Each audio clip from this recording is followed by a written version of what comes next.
So, hi guys, mga ka-prepper, kumusta? So, sana nasa maayos kayong kalagayan. So, ngayon meron lang akong i-share sa inyo na ideas. So, baka hindi nyo pa alam yung manual ng yung aircon natin, yan. Yung aircon. So, guys, pag yung remote nyo, yung remote control. So, yan yung remote. Ito. Ito guys, pag halimbawa nasira or nawala or ano man. So, meron tayong magagamit na manual. So, na ano ko yun, syempre, nabasa natin dito sa kanyang yung operating instruction ng aircon.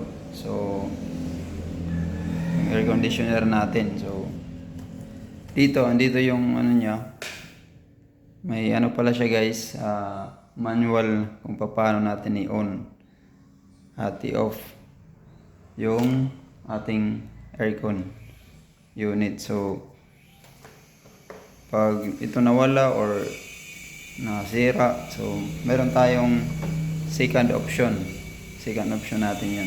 So, andito siya guys sa manual niya.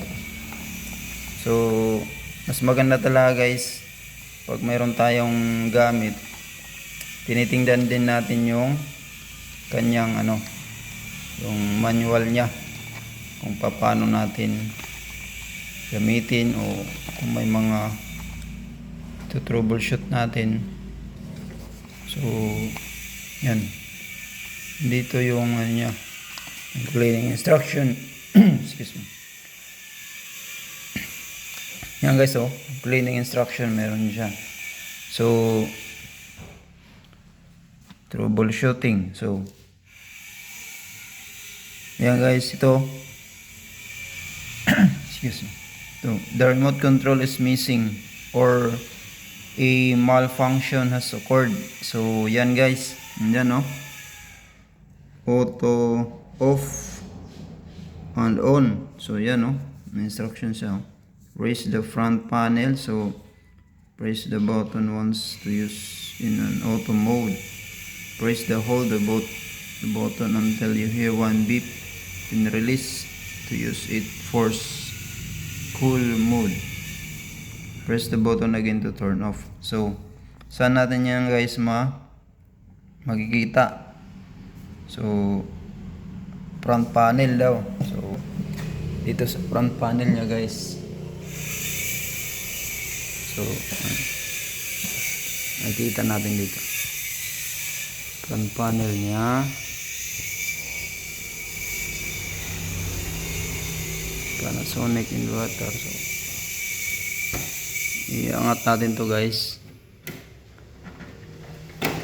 So, syempre dandahan lang. Nililinisan din natin to guys kasi may mga alikabok na. Yan nililinisan din natin. So, makikita natin siya. Yan. Wala man dito. Dito siya guys Yan.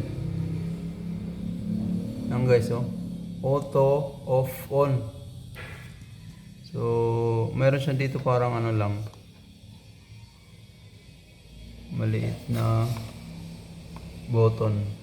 Ito guys So, pag ito ngayon nakasaksak siya guys sa ating outlet. So, pag inon natin to, so, yan wala pang power. Pag inon natin press lang natin. Yan. So, gumana siya guys.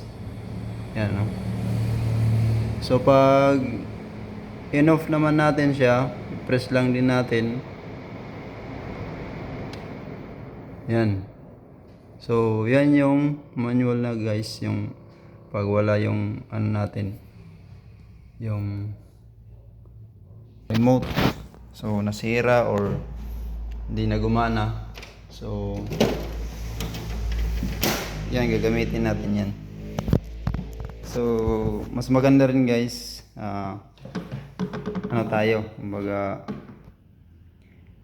binabasa natin yung instruction niya nandito sa operating instruction. So sana nagkaroon kayo ng idea guys sa aking vlog na to. So, salamat at stay safe always. Ingat ka, forever. Bye bye.